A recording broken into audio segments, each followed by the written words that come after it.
Welcome to KTAB's Veterans Voices, honoring those who serve. Sponsored by Arrow Ford, North's Funeral Home, and Campbell Containers. Thanks so much for being here for this special presentation. I'm Travis Ruiz. The B-1B Lancer bomber has been flying through the West Texas sky for more than 30 years. More than 36, actually.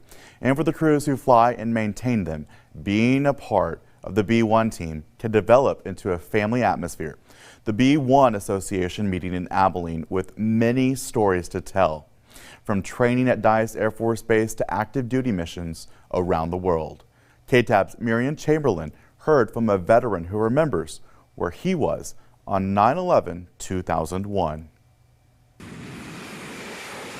My son was about 2 years old at the time, so leave my wife and son for the first time. It's September 11, 2001, and veteran Rob Davison recalls one of his first orders. When we left, we didn't know when we were coming back, so there wasn't an end date. The 7th Bomb Wing, along with the 317th Airlift Group, were called on duty on 9/11, providing close air support to troops in the field and precision strike missions with the B-1B Lancer. It was scary and exciting at the same time. But you're trained to do that, so we went out and did the job we were trained to do. Now, 20 years later, Davison says it's about the people you were deployed with, come back and seeing them. Here in the Key City, Dyess Air Force Base is known for being the first home of the B-1 bomber. It was transformative for my career to be part of the B-1. So what made the B-1 so special? Retired General Stephen Wilson, Vice Chief of Staff with United States Air Force, says the people. Only one Air Force in the world could have done what we did. And the B-1s played a significant role in that. And because of the B-1 Bomber Association, both Davison and Wilson believes that they all can come together and feel a part of more than the U.S. Air Force. It's good to connect with the people that you were deployed with. At Dyess Air Force Base, with coverage you can count on, Miriam Chamberlain, KTAB News. Now, KTAB was on the air providing live coverage when the first B-1 flew over Abilene and the base and then landed. That plane named after the city of Abilene. West Texas has always paid special respect to the men and women who serve our country in the armed forces. Sometimes transitioning to life outside the military is hard, and that's where the Taylor County Veterans Service Office comes in. KTAB's Abby Green hears from a veteran who tells us the education and services he received there changed his life.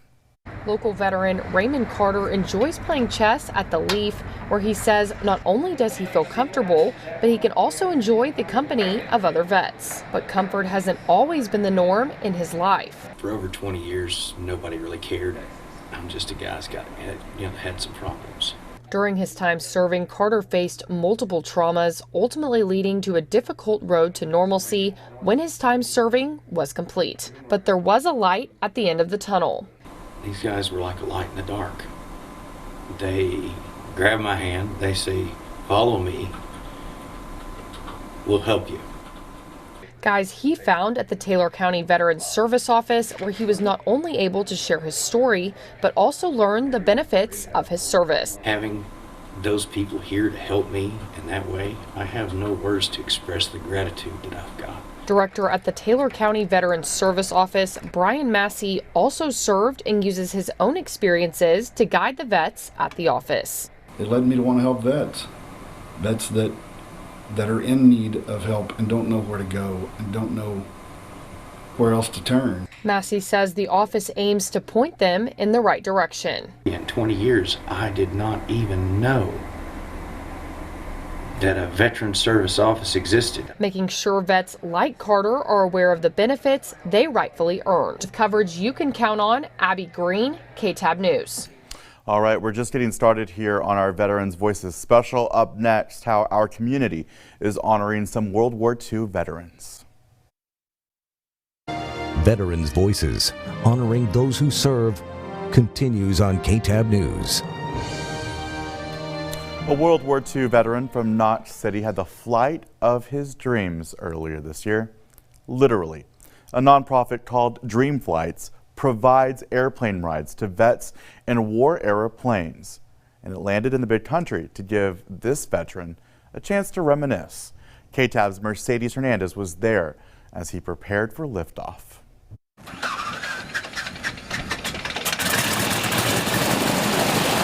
94-year-old Mutt Ivy What do you say there, eh? says he feels 17 again. 4 of us brothers in World War II, and the middle brother got killed in World War II, so I come out joined the Navy. Turned 17 in October, spent the next year and a half over in South Pacific. Nonprofit Dream Flights meeting Ivy in Haskell to soar him high above the planes and back in time, says volunteer pilot Marcus Smith. It's extremely humbling and rewarding to be able to do that, and it's really awesome to watch them become reconnected with their youth through an old airplane. Ivy, a Navy veteran, was surrounded by 5 generations of his family, all standing by to watch him fly. You can't beat that. God's been so good to me. I've had some hard times, but he carried me through. But there was a special somebody with him inside the cockpit. Special picture of my soulmate, my sweet wife, that we had 72 good years together. She passed away a year ago in May. His late wife Bertie with him through the whole thrilling ride. I didn't want to go without her. We never went anywhere without each other. I think that's a secret to 72 years. Once back on the ground, Ivy penned his name on the tail of the plane, like the veteran passengers that came before him, joining the written record of life stories relived, and also a part of those still to take off. In Haskell, with coverage you can count on. How was it up there, Papa? It was wonderful. Mercedes Hernandez, KTAB News. It was wonderful. Now, this is Ivy's second time going up in the air. As a thank you for his service, he took part in an honor flight for veterans to Washington, D.C. a few years ago. All right, while we're on the subject of our military heroes on the ground, another veteran was honored in Abilene this summer for his service in the Navy, also during World War II. Having just turned 19, Petty Officer 3rd Class James Majors served on the USS Sanborn, an attack transport vessel that arrived in Japan in 1945. Dream Flights is an organization that gives free plane rides to veterans and seniors, and this year they focused on that greatest generation, as we just told you about. To date, they've honored more than 700 World War II veterans. Now, Majors says this program is a wonderful way to honor those that gave him so much. Well, thank you everybody that came. It's been nice, and I hope I hadn't exaggerated anything. Everything I said was from the horse's mouth. He didn't exaggerate anything. Now, when asked about the famous raising of the flag at Iwo Jima, Majors says he knew something was happening, but he was too busy steering the ship to notice. The Dias Honor Guard also came out to show their gratitude for all Officer Majors has done. 4th of July celebrations took place all over the Key City this last year, and for one group of vets, they remember those who fought for freedom. KTAB's Yada Roberto has more. I fly the flag every holiday. I mean, I love my flag. That's how Ronald and many Americans like to celebrate 4th of July. But when Ronald was stationed in Vietnam in 1966, that was the one thing he couldn't do. They were shooting at us, and I couldn't raise the flag and celebrate. And celebrating this holiday for the Veterans of Foreign Wars chapter here in Abilene means much more than just celebrating the United States independence. They also remember those who fought for that independence and freedom we have today. Today, we are not only celebrating the beginning of America and our independence, we are also celebrating the courage, bravery, and boldness that today's men and women of the armed forces display to protect the core values of America. John Pompey is a former Army sergeant, and he served during the Korean War. And 4th of July reminds him that the freedom they fought for was not only for the U.S., but for other countries as well. They're looking at our flag saying, hey, we want to be like those guys. We would like to enjoy freedom as they do. For these veterans, Independence Day means much more since they've seen what not having freedom and independence looks like. Just being other places, you know, you see that certain things are not, you don't have the freedom to really do things, you know, as you like outside, and you come back to the States, it's like, hey, you know, let's go get a burger, hey, let's do this, and everything is pretty much easy, at will. With coverage you can count on. Yara Roberto, KTAB News. Very good. Up next, a heartwarming story. It's a military homecoming. Stay with us.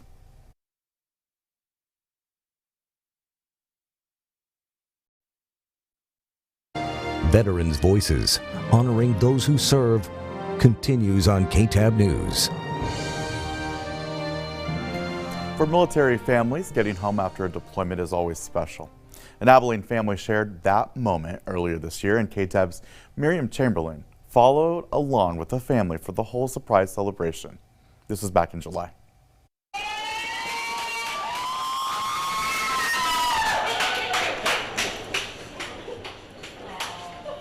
A special homecoming surprise for Staff Sergeant Coretta Townsend as she hugs her two sons, who she has not seen in over a year.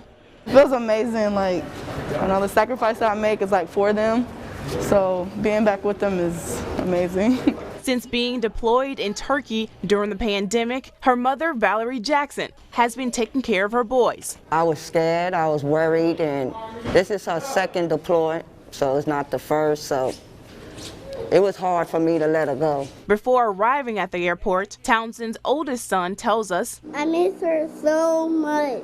And already has plans for what they're going to do once she's home. I'm going to first thing go to the beach. Her whole family gathered at the Abilene Regional Airport with signs and balloons, patiently waiting upon her arrival. She's going to be surprised. And after about 3 flight delays, Staff Sergeant Townsend was definitely surprised. I feel so loved. Like this, I love them so much. Like my family is my everything. Like they're my support system through everything. So this is amazing. In Abilene, with coverage you can count on, Miriam Chamberlain, KTAB News. I'm sure it's always exciting to see a family with open arms after a long deployment. Whether it's a single serviceman or woman at the Abilene Airport or an entire crew landing at Dice, it's always a special moment.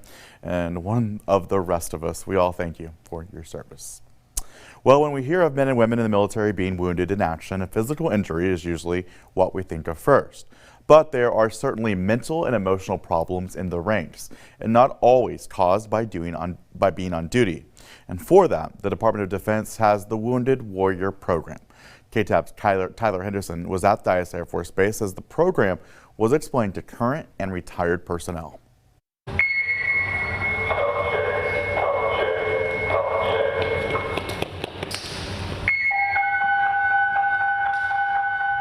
For most active duty military personnel, this is a call to action, but for some, a trigger from a darker time. I have outbursts, nightmares. It even affects my family. For Maurice Chambers, it's a memory made long before he joined the Air Force, losing his mother at the age of 7. We may think like we're strong in like moments like that, but like there's times like the smallest thing could like have us like break down. Now 22, he's found a program that can help him and his peers through the mental and emotional hardships. It's kind of good to know like that as military members that there's like supporting groups out there to like help us out. The same can be said for Mercedes Porter, whose family has dealt with suicidal tendencies. That it's not just physically wounded airmen, it's also mentally is a big thing for me. Each has fought their own internal battles and have now found the support of the Wounded Warriors program, designed to help the distressed soldier. This program will give you those resources to know how to deal with those invisible wounds, as we call them, and to know if you don't have the answer, you know where to go get the answer. The invisible wounds can resurface, but the Wounded Warrior program can help soldiers realize it's okay to not be okay. I think a lot of airmen just keep their mask on and put on the persona that they're completely fine, but probably behind closed doors they're having these issues, and I think it's really important that if they don't want to go to leadership, they at least have this program available to them. Maurice and Mercedes have had that realization and have the confidence that help is always nearby. There's always going to be someone to help us on the other side of it. In Abilene, with coverage you can count on, Tyler Henderson, KTAB News. Now, the Wounded Warrior program is mandated by Congress and is available for any active duty veteran or their family. Is not to be confused with the Wounded Warrior Project, which is a nonprofit group which also assists veterans. When we come back here on Veterans Voices, how veterans in our area celebrated Flag Day. Stay right here on KTAB.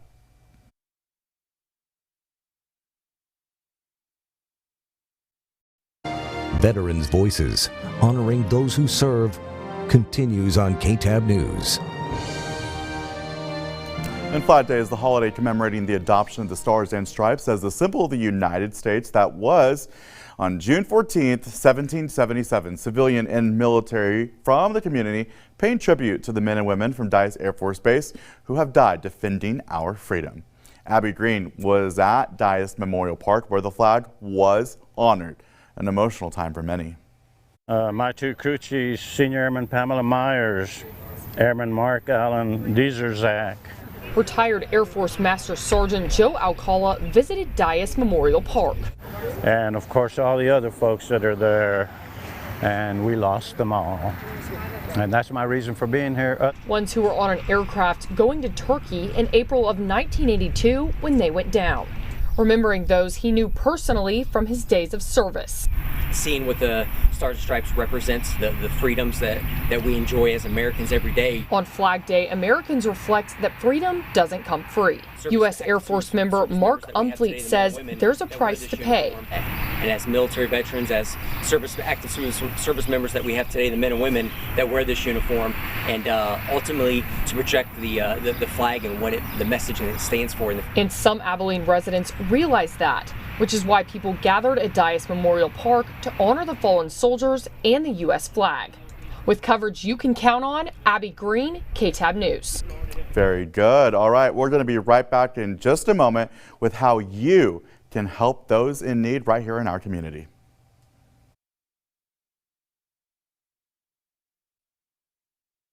Veterans Voices, honoring those who serve, continues on KTAB News.